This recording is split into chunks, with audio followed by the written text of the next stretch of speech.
Parou. Começou aqui seu Soco Matinal, o programa de macroeconomia, geopolítica e mercado financeiro para deixar você ainda mais inteligente do que você já é. Temos aqui notícias do dia. Apesar de aumentar os gastos, Kamala Harris não consegue passar Donald Trump nas pesquisas nos Estados Unidos. Também temos aí Estados Unidos querendo banir tanto o hardware quanto o software de carros chineses. Olha só, protecionismo econômico ou não? A gente vai discutir aqui hoje. Temos também a União alterando a correção de depósitos judiciais, a gente vai explicar isso. E também Gustavo Lima lança aí um novo álbum e a gente vai falar mais sobre essas músicas dele aqui, se isso encaixa no perfil que ele tá querendo aí pra carreira. Ao meu lado, tem ilustres pessoas aqui que combinaram a cor da camisa comigo. O primeiro deles sendo ele, Douglas Ribeiro. Bom dia a todos, bom dia Manuel, bom dia Edson, bom dia Lucas. Bom dia. Vamos falar aí sobre assuntos aí, bom dia. Tanto do mercado como também curiosidade aí do mundo artístico. Nossa. Chama, Poatan. E Manuel Neto também aqui ao meu lado. Bom dia, Edson, bom dia Douglas, bom dia Lucas, bom dia senhoras e senhores. Bom dia, Vamos para mais um programa aí que promete. Bom dia. Então começamos com um programa de quê, Douglas? De tradição. Aqui no YouTube, batendo 21,3 mil pessoas empolvorosas nesse canal aqui, alvoroçadas pelo nosso... O povo nos ama, olha isso.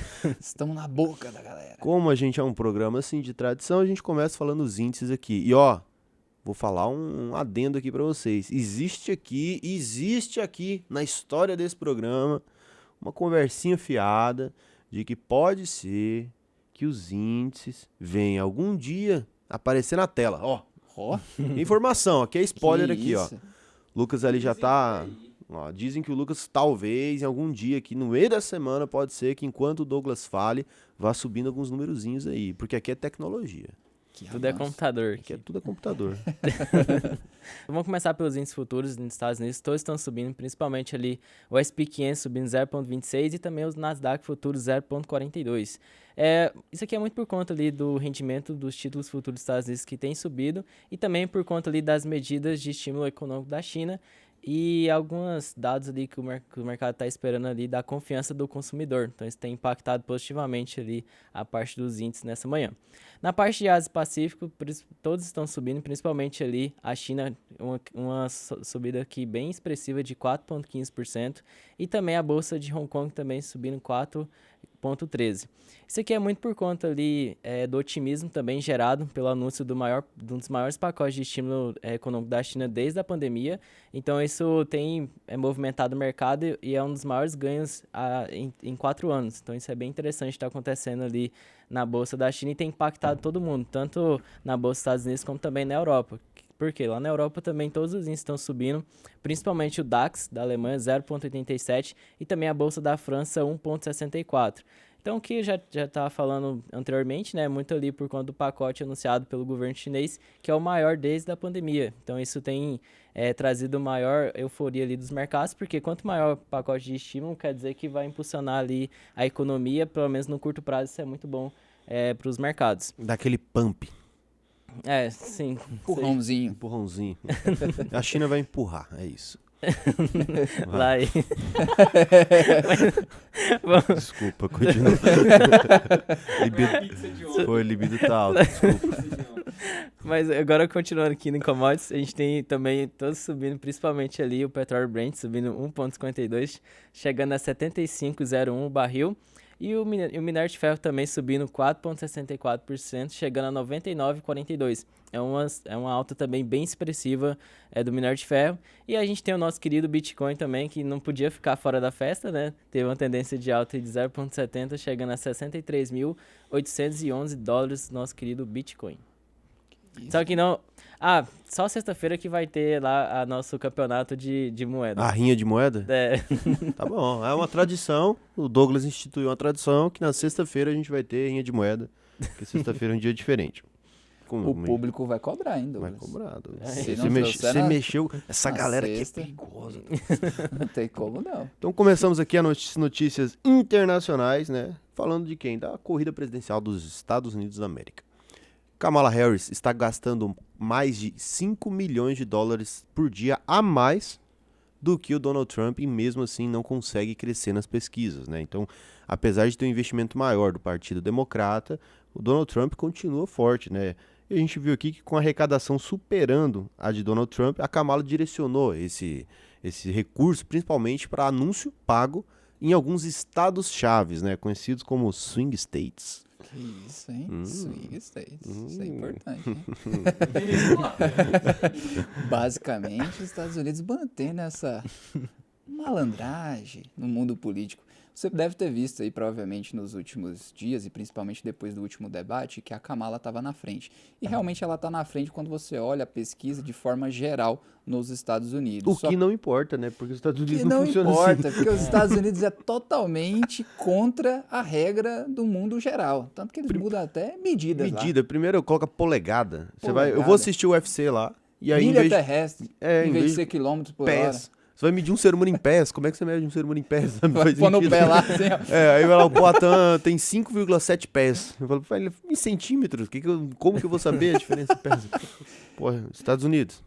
E aí? Isso, facilita a nossa Facilita vida, aí, Estados Estados Unidos. Unidos. Todo Já mundo. começa aí com essa porcaria de swing states. Swing states É, aí. Por que ela não 500 fala? Aí a milhas. galera fala, tem que ser estados pêndulos, ou então estados chaves. Estados que é mais chaves, fácil. Acabou. Porque senão acaba confundindo esse negócio aí. E aí? Acha que é um É. estilo igual a França lá nos Estados Unidos, né? Que tá tudo liberado, então tem que tomar um pouco de cuidado, que ela ainda mantém as tradições. Mas, basicamente, como que funciona então lá nos Estados Unidos? Mesmo que você esteja na frente no eleitorado geral, você não ganha. Por quê? Em 2016, a Hillary Clinton ganhou na eleição geral, só que quando você vai fazer ali por colegiado, por estado, o Donald Trump foi o eleito. E agora está acontecendo o mesmo. A Kamala está na frente nas eleições gerais, só que quando você vai olhar ali para os estados, que é para onde realmente ele conta, principalmente para os 7 principais estados chaves ali, ela está perdendo. Aonde ali 3 desses estados o Donald Trump aumentou a sua distância em relação à sua oponente, e 2 desses estados foram o que ele perdeu em 2020 ali para o Biden. Então é uma boa trajetória, é um bom indício aí para o Donald Trump, que provavelmente ele pode sair ganhador. Só que é claro, existe muito tempo ainda, existe ainda muito dinheiro da parte ali dos democratas que estão entrando aí na eleição, está entrando muita doação, tanto de Wall Street como também ali do Vale do Silício, então a galera aí de Hollywood está apoiando em peso os democratas, então pode ser que tenha aí uma virada. É claro que aquele eleitorado, tanto dos democratas como dos republicanos, que são fiéis, esses aí não vão mudar, então eles estão focando basicamente nas pessoas ali que são meio termo, que são centrais. Então vamos ver os próximos capítulos dessa novela, e provavelmente ali em novembro a gente deve ter aí um indicativo, e espero que seja quem for ganhar, que seja uma transição pacífica e que a economia ganhe. Por quê? Qual que é os problemas que a gente tem com relação à possível vitória da Kamala? Aumento de gasto, aumento ali de tributação para as empresas, e pode aumentar ali um pouco de incerteza. Tanto que hoje, dentro desses estados pêndulos, desses estados chaves, as pessoas estão preferindo mais votar no Donald Trump, ou então estão indicando que vão votar nele, porque lá na última governo dele, de 2016 a 2020, ele foi economicamente melhor para esses estados. Então tem ali um pouco de receio com relação à possível gestão aí da Kamala, visto que ela está muito ligada também a essa gestão atual do Biden. E os republicanos também têm uma cultura de lidar melhor com conflitos no mundo ali. Então, quando existem vários conflitos eventuais, como China invade Taiwan, como Rússia e Ucrânia, como Israel, a população americana ela tende a mais a ir para o lado do Donald Trump ali, no lado republicano, que tem um posicionamento mais direto em relação a isso. Até um adendo sobre essa notícia, né? Que para mim essa notícia de quanto mais votos, apesar da pessoa ter mais votos das pessoas que são cidadãos, ela acaba perdendo ali pela quantidade de colegiados que votam, né? Então é a famosa frase da Dilma, que é que nem quem perder, nem quem ganhar vai perder ou vai ganhar. Vai todo mundo perder. Mas eu quero dar um adendo que do Brasil a gente também tem uma coisa parecida. E agora, em outubro, né? Daqui 2 semanas a gente vai ter a eleição de vereadores. E talvez vocês não saibam, mas não é o vereador que tem mais votos que é eleito. É isso mesmo, não é. Indignante. Existe um negócio chamado coeficiente eleitoral. Vamos fazer uma matemática aqui para vocês entenderem. Olha que loucura. E não quero julgar se isso está certo ou errado, porque até que faz sentido a proposta inicial disso, que é um vereador de um partido carregar outros. Você já deve ter ouvido isso. O vereador aqui ele ganhou tantos votos ao ponto que ele carregou outros do partido. Como que funciona? Cada partido, ele luta por uma cadeira, né? E aí você pode ter 1, 2, 3, 5, 10 cadeiras. Por exemplo, em uma cidade que tem ali 11 vereadores, né? Uma cidade tem 11 vereadores, pequena, de interior.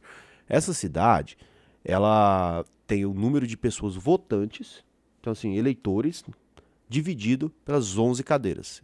E ali você tem o coeficiente eleitoral, que é cada cadeira precisa de X votos. Beleza, né? E aí agora vocês votam nos vereadores. Só que não é os vereadores que tiverem mais votos que vão ser eleitos. Vão ser os partidos que vão conseguir as cadeiras e dentro dos partidos você consegue as pessoas que tiveram mais votos. Parece que é a mesma coisa, mas vamos lá.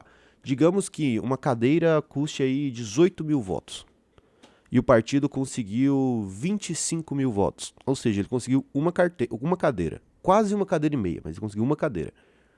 O vereador que vai ser eleito vai ser o cabeça de chapa, ou seja, o cara que ganhou mais votos naquele partido. O segundo colocado pode ter ficado com um voto a menos. Ou seja, esse vereador teve 4 mil votos, o outro teve 3.900. Mas esse partido inteiro só conseguiu uma cadeira. Então, só o cabeça de chapa vai ser eleito. Outro partido aqui pode ter conseguido 18 mil votos, uma cadeira. Só que o cabeça de chapa conseguiu 2 mil votos. Esse vai ser eleito, esse vai ser eleito. Esse segundo, que ficou com 3.900, ele só jogou votos pra cima. Então ele não vai ser eleito vereador, vai ficar como suplente, enquanto esse aqui que teve 2 mil votos, mas o partido inteiro fez uma cadeira e ele foi o cabeça de chapa, ele vai ser eleito.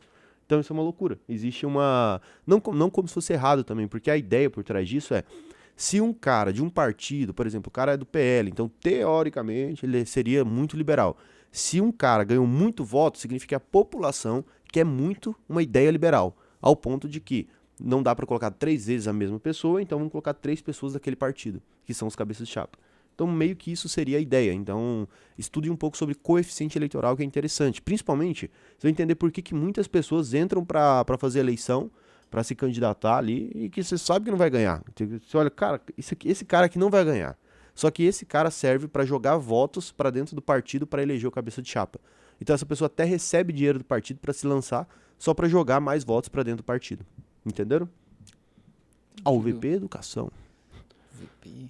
Então, depois da... hoje eu fui palestrinha, roubei teu lugar, Douglas. Fica esperto aí, viu? Agora, ó, Estados Unidos querem banir hardware e software de carros inteligentes aí, tanto da China quanto da Rússia. Não, exatamente, eu vou passar só essa notícia aqui um pouquinho mais rápida, porque ela só demonstra um protecionismo ali econômico, né? Antes era por vias de tributos, né, de importação, agora já é por questões mesmo de tecnologia. A proposta que foi elaborada ali pelo governo do presidente Joe Biden foca em tecnologias de conectividade veicular, VCS, como Wi-Fi e Bluetooth, e software em sistema de direção automática, ADS.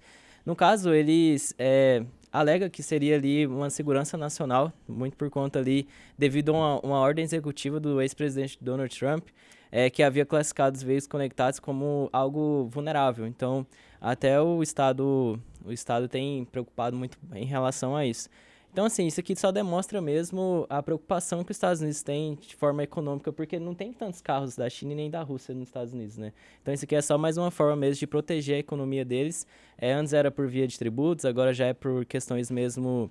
essas questões preventivas mesmo de tecnologia. Isso acaba que vai amenizar no curto prazo, né? Mas, por exemplo, tem tecnologias que vêm de carros chineses que poderia ajudar até questões mesmo na economia doméstica deles, né? Então, não é porque tá vindo da China ou da Rússia que é ruim. Não, então, era liberal? Agora, isso exatamente, a gente sempre brinca aqui no programa que os Estados Unidos é uma economia liberal, sempre acreditou, né, nessas teses mais clássicas mesmo de liberalismo, mas parece que tá mudando totalmente Só defende liberalismo no quintal do vizinho.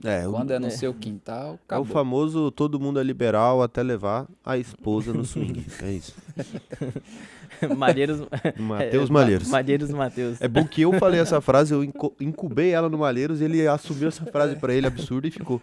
Até no giro da bolsa ele falou que era ele e seguiu. Eu falei, maravilha, vambora. Tá enraizado, ele acredita. Ele acreditou. Quem assistiu A Origem, o filme, entendeu. Ele entrou na cabeça dele. Começamos agora as notícias nacionais do Brasil, porque Goiás é meu país e Brasil é o meu mundo. Vamos lá. União altera correção de depósitos judiciais. Isso mesmo. Quando um depósito judicial ocorria, aquele depósito ele rendia ali, né? Ele era corrigido pela Selic, que também não fazia muito sentido, né? Ele ganhava acima da inflação, sendo que ele precisava só ganhar da inflação. E agora tivemos aí um decréscimo para depósitos judiciais, que vai ser um prejuízo para todo mundo que ganha um depósito judicial, que vai ser corrigido por um índice semelhante ao IPCA, que é a inflação. O que você acha disso, Manuel? Dá uma opinião polêmica aí. Uma polêmica. Solta o verbo. Basicamente, então, o governo, mais uma vez, querendo arrecadar ou então deixar ali sua situação fiscal de curto prazo tranquila e a situação fiscal ali de longo prazo problemática. Por quê? Desde 1998, você tinha ali esse ajuste dos depósitos judiciários ali através da Selic. Então, basicamente, quando você ia ali entrar com alguma ação, você tinha essa possibilidade de deixar ali o recurso depositado e conforme essa ação estava ali em andamento, o governo podia pegar aquele recurso ali e utilizar para seu fluxo de despesa, ou seja, utilizava como recurso ali disponível. Ok, até aí não tem nenhum problema. Só que muitas vezes as pessoas que deixavam aquele recurso ali depositado, acabava que era um excelente investimento para elas. Por quê? Geralmente, aqui a gente sabe como o judiciário brasileiro ele é moroso, então demora um certo tempo para você ter ali aquela ação realmente definida e tendo ali a decisão final. Então, todo aquele valor que estava ali depositado, depois ele tinha ali toda a correção, tanto da inflação como dos juros e também de correção monetária. Então, acabava ficando ali bem vantajoso para quem deixava esse recurso depositado. Só que aí o governo falou, acho que a gente está dando um tiro no nosso próprio pé, porque apesar da gente estar utilizando esse recurso, depois a gente tem que deixar esse recurso aqui provisionado para devolver para as pessoas de quem realmente ali aquele recurso é da pessoa. Ou seja, se o Edson entrou ali com uma ação e eu estou usando o recurso dele, daqui 10 anos eu tenho que devolver esse recurso corrigido ali pela Selic. Eles falaram, cara, por que a gente só não usa então um índice que vai refletir ali a inflação, que hoje é o IPCA, só que eles não deixaram o IPCA como aberto. Perfeito, isso pode acontecer. Por quê? Em vez de você ter ali uma correção muito expressiva vinculada à Selic, você vai pagar um valor menor para o Edson. Perfeito, até aí tudo bem. Você acaba ajudando ali esse problema fiscal que você tem, principalmente com a reoneração aí da folha salarial nos 17 setores, que é também mais uma das medidas, além daquela questão ali de confisco do dinheiro ali parado na conta, isso também é uma das outras ações que o governo está tentando com aquele cobertor curto. Puxa de um lado para tentar cobrir o outro. Basicamente é isso que está acontecendo. Só que aí, qual que é o problema? Então, as pessoas que estão entrando com essas ações provavelmente vão pensar, cara, acho que já não faz mais sentido. Vamos já dar uma agilizada, vamos utilizar outros mecanismos de fazer esse depósito, já não vamos usar mais o depósito, porque não vai compensar para a gente vai acabar tendo um prejuízo em deixar esse recurso ali parado.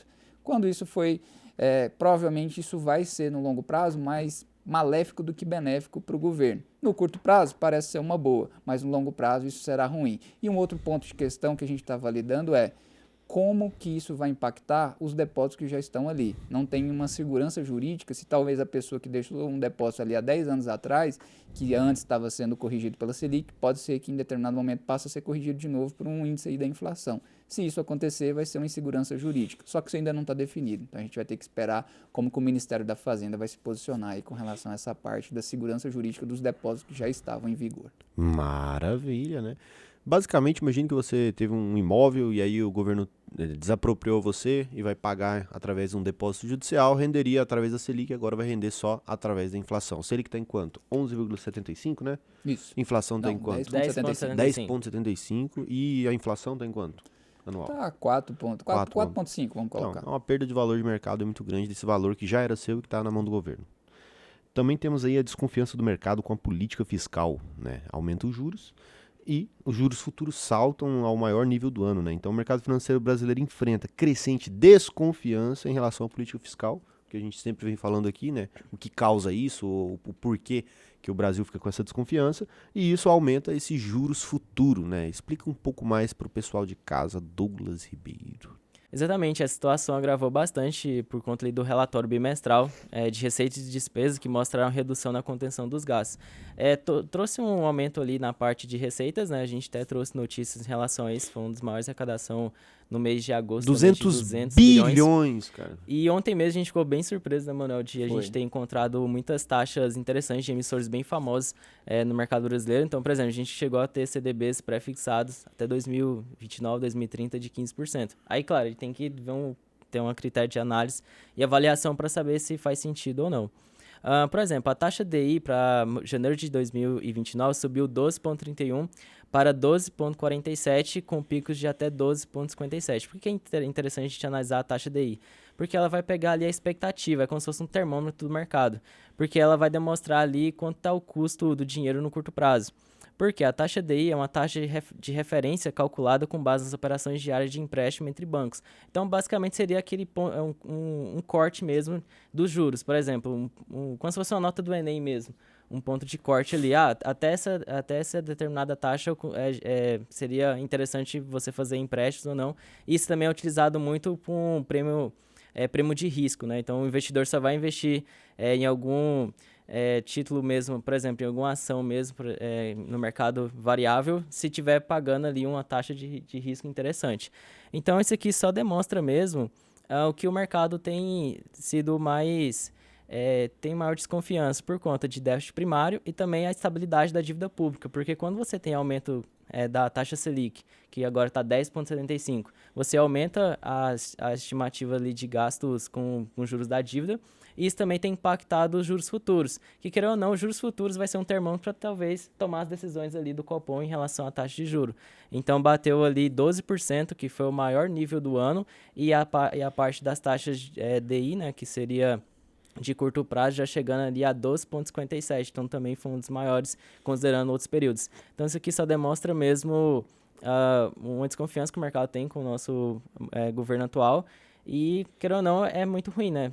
Porque isso aqui já é curto prazo, mas se a gente for considerar que as estruturas nossas não estão sendo vista com certo cuidado, porque, por exemplo, se a gente pega o que o governo tem feito na notícia anterior mesmo, mudando os indexadores, né, que antes era Selic, agora vai ser pro IPCA, só demonstra o quanto o nosso governo atual está fazendo mecanismos contábeis ali para arrecadar mais e, de certa forma, prejudicando ali no longo prazo. Mas o que é isso? Então você está fazendo uma crítica ao governo, Douglas Ribeiro. É isso mesmo? Está criticando a gestão fiscal do nosso querido governo?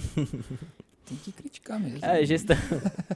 A gestão de arrecadação tá boa, vamos dizer assim. Tá boa? Pra eles. Pra eles, que pra mim não tá bom não, cara. Pode diminuir. Mas pros gastos...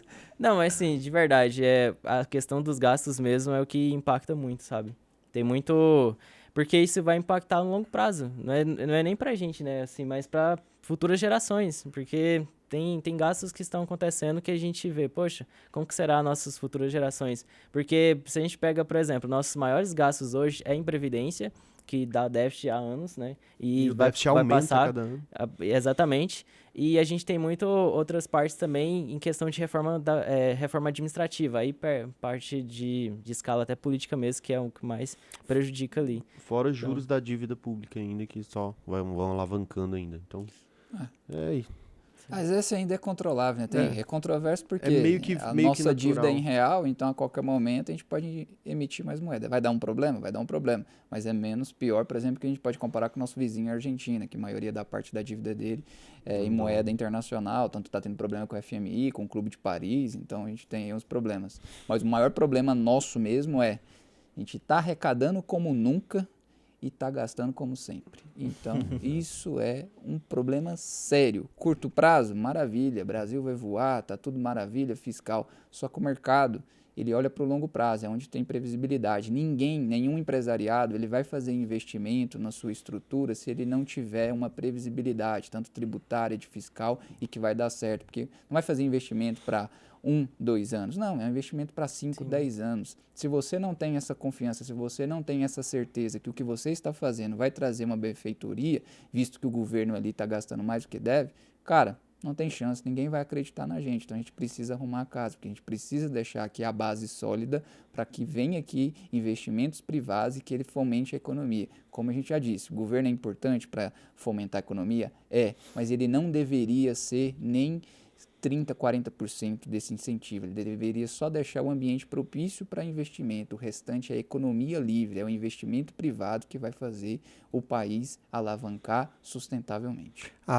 Mas vocês são muito enviesados, então. É óbvio que a gente é enviesado. Todo mundo tem um viés.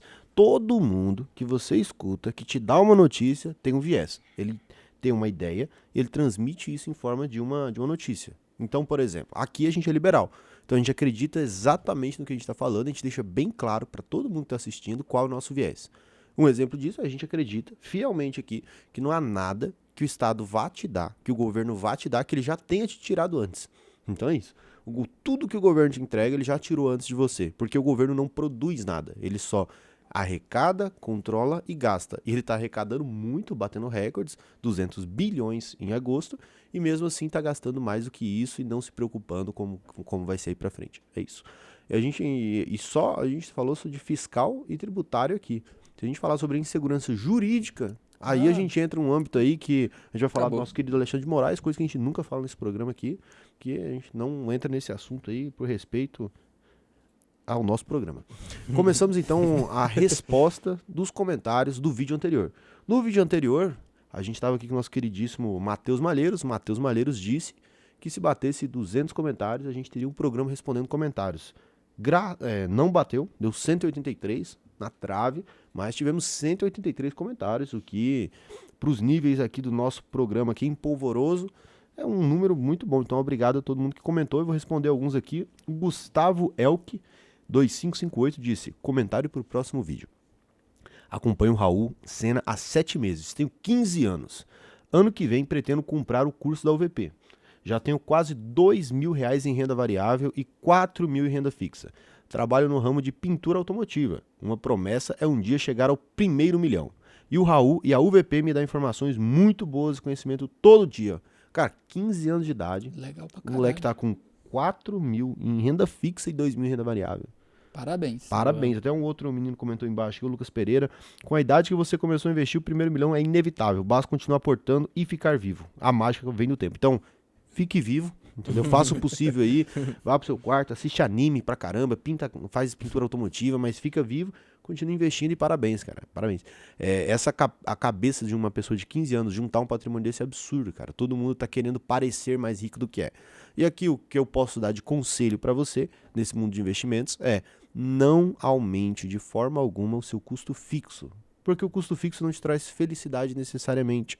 Vamos dar um exemplo. Se você está numa casa, num apartamento de 1 quarto, e agora você vai para um apartamento de 2 quartos, vai ser legal nos primeiros meses. Depois você só é um cara no apartamento de 2 quartos. Se você dirige um Monza 79, mas ele te leva a todos os locais, e aí você vai e pega agora um Corsa mais novo, beleza, você se acostumou a ser um cara com um Corsa mais novo. O dinheiro fixo não te traz felicidade, o dinheiro variável traz.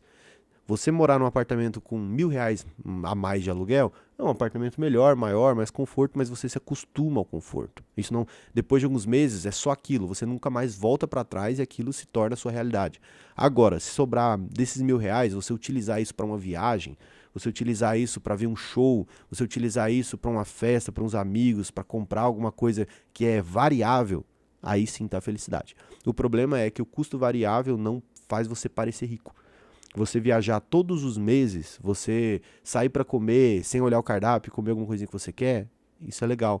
Agora, você andar num carro bom, você usar roupa de marca, você morar num apartamento grande, você ter um patrimônio X que você pode falar que é seu, isso é o que parece rico. Então, não pareça rico, seja rico de verdade, que é ter um custo fixo baixo, principalmente com o dinheiro que você vai ganhando na sua idade, você é muito novo, tem um custo fixo baixo, tem um dinheiro de reserva de emergência, com certeza, e tem um dinheiro variável para você ser feliz. A felicidade está no dinheiro variável. Então, quais são os comentários de vossas senhorias? Perfeito, maravilha. Você foi assertivo pra caramba. Cirúrgico. Cirúrgico. O pai é bom. Daniel Klaus, ele falou: bom dia, senhores, bom dia. Vídeo impecável. Obrigado. O que seriam empresas offshore e onshore?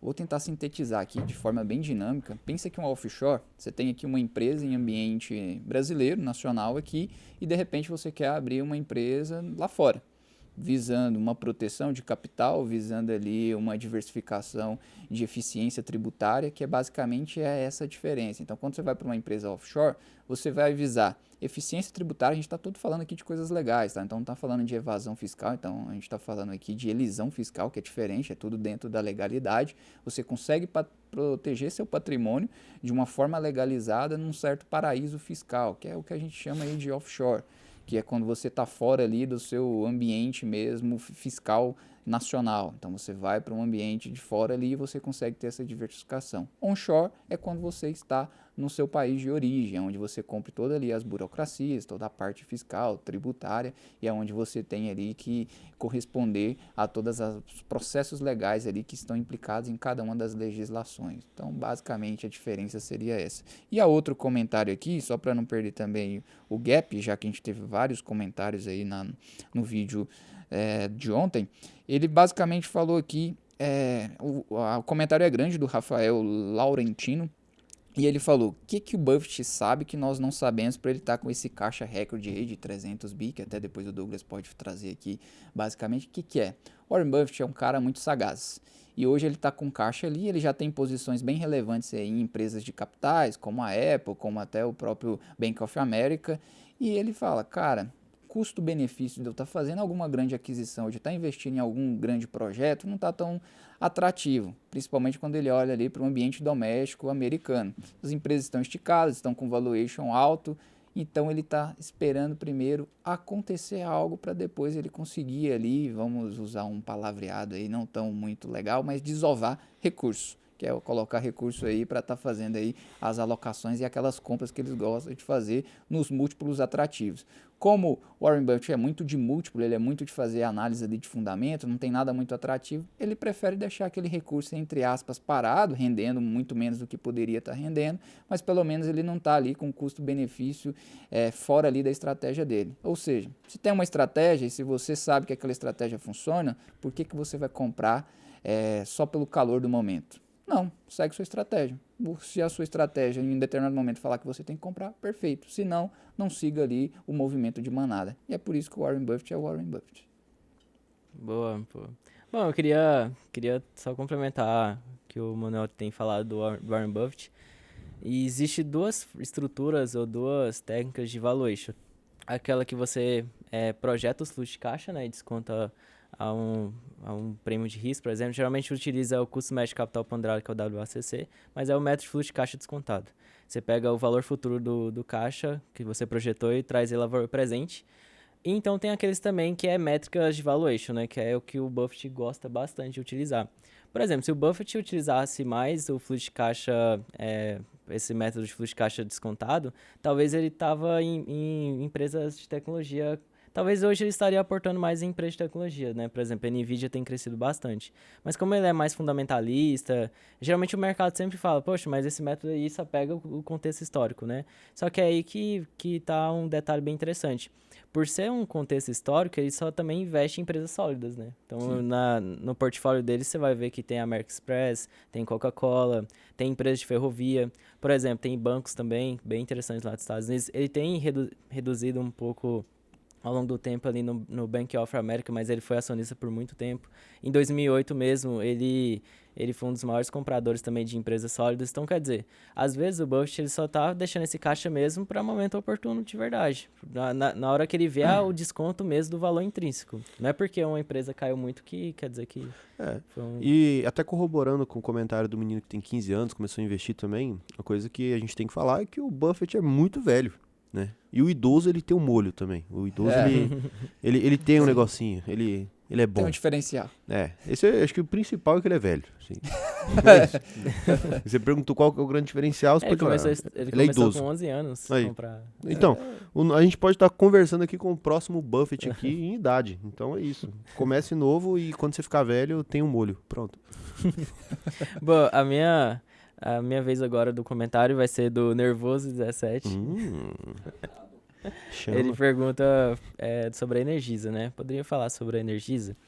Bom, a Energisa, ela é uma das maiores empresas ali privadas do setor elétrico e ela tem uma sede ali em Catagueses, Minas Gerais, e é responsável pela distribuição de energia em várias regiões do país, atendendo estados como Mato Grosso, Paraíba, Tocantins e Rondônia. Eu vou pegar alguns dados aqui dela. Aqui eu trouxe uma colinha para falar sobre essa empresa. Hoje ela está mais voltada ali na distribuição, então 87,7% das receitas dela é de distribuição. Tem um pezinho ali em transmissão, que é só 4,3%, e o restante é na parte de comercialização, gás e serviços. Quando a gente vai analisar uma empresa, é importante pegar indicadores de governança. Eu utilizo particularmente 2, que é o tag along e free float. Tag along é um direito que o minoritário tem de vender as suas ações no mesmo preço do controlador. Então, isso, de certa forma, te blinda em relação à governança. Então, ela tem 100% de tag along e ela tem um free float de 25%. Ou seja, um free float até bom em relação a outras empresas, que é como se fosse a parte disponível que tem de ações no mercado. Então, uma pessoa pode comprar uma grande quantidade das ações dessa empresa. Então, isso também é muito bom porque tem a parte de liquidez.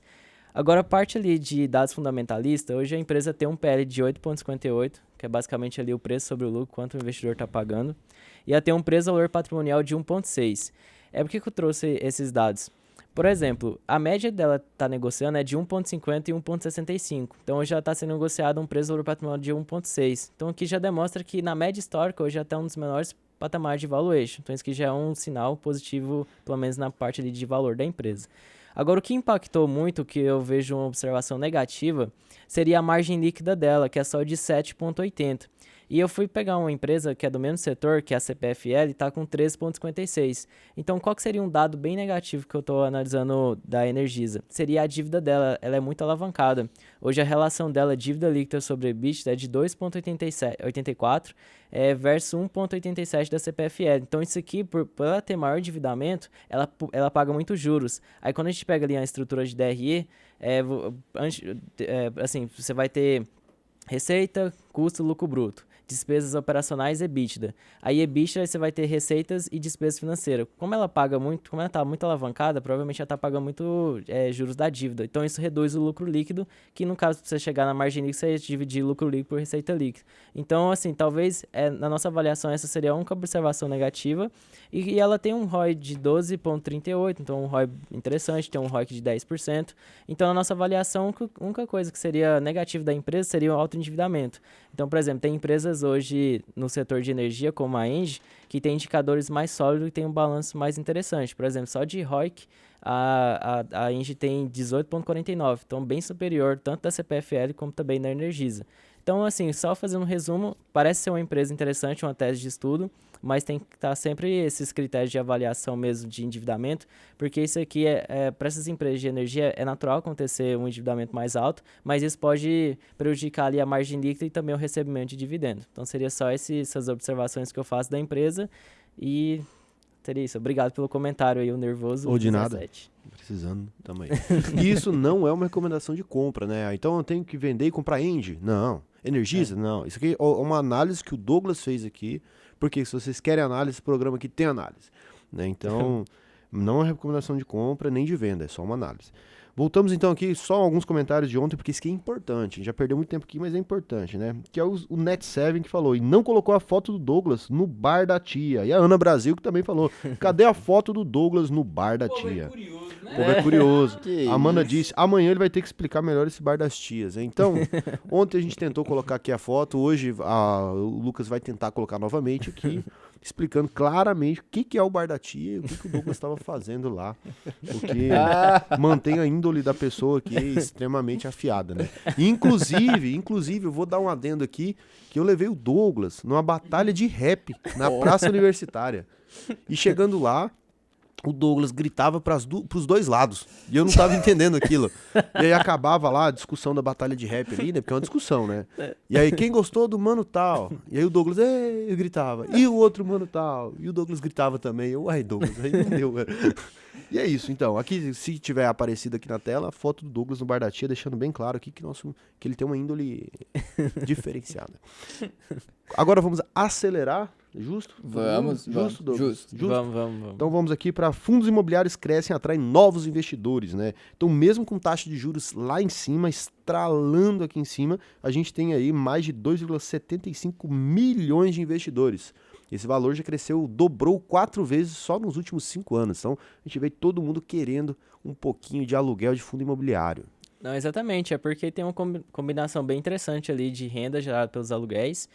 Você também tem um pagamento regular de dividendos e também tem isenção do imposto de renda. Então isso atraiu bastante os investidores brasileiros, que, querendo ou não, a gente sempre cresceu com com a ideia assim, poxa, investir em imóveis é um modelo de negócio interessante. Então, os fundos imobiliários te dão essa possibilidade de você se expor a esse mercado. Além disso, aumentou muito a liquidez ali para você, as negociações diárias, né, que saiu de 130 milhões em 2019 para 330 milhões. Então, isso que é bem interessante porque é aquele investidor que tem um patrimônio maior, né, ele consegue ali sair dos maiores fundos ali sem necessidade de vender com deságio ou com ágio da cota. Então, isso aqui mostra também a parte ali de governança e também de desenvolvimento também do setor. Então, a gente torce bastante porque, por exemplo, o fundo imobiliário, muita gente fala, poxa, mas a renda, a cota não cresce, a gente não vê grandes valor ali para o cotista, né? Na verdade, é porque você tem que calcular muito a questão da valorização, como também a recebimento de dividendo. Então, é o retorno total, né? Então, assim, é claro, tem fundos que historicamente têm perdido mesmo para o benchmarks, por exemplo, em relação ao CDI ou IFIX, mas a maioria ali, os maiores mesmo, têm gerado valor para os seus cotistas. E, além disso, isso é muito bom, porque o crescimento dos FIIs ajuda ali e incentiva também a economia, porque quando você está investindo em fundo imobiliário, por exemplo, de papel mesmo, que é um pouco mais arriscado, mas que é só um exemplo didático, você está, de certa forma, financiando também obras. Então, você está financiando empresas desse setor, porque, querendo ou não, um fundo de papel é um CRI, né? Então, é como se fosse um certificado de recebível imobiliário. Então, é como se fosse uma empresa assim, está descontando uma receita que ela teria no futuro, trazendo a valor presente. Então, um investidor de CRI, você pega ali um título de renda fixa, que tem nesses portfólios de papel, então você também está contribuindo também para o crescimento do país. Então aqui é uma boa notícia e a gente torce sempre o crescimento dessa classe de ativos que é tão importante para o nosso país. Maravilha, agora temos o desemprego juvenil na China alcançando um recorde aí. A taxa de desemprego entre os jovens na China de 16 a 24 anos, de 24 anos não é jovem não, 24 anos já é vagabundo. Que considera jovem 24 anos, cara?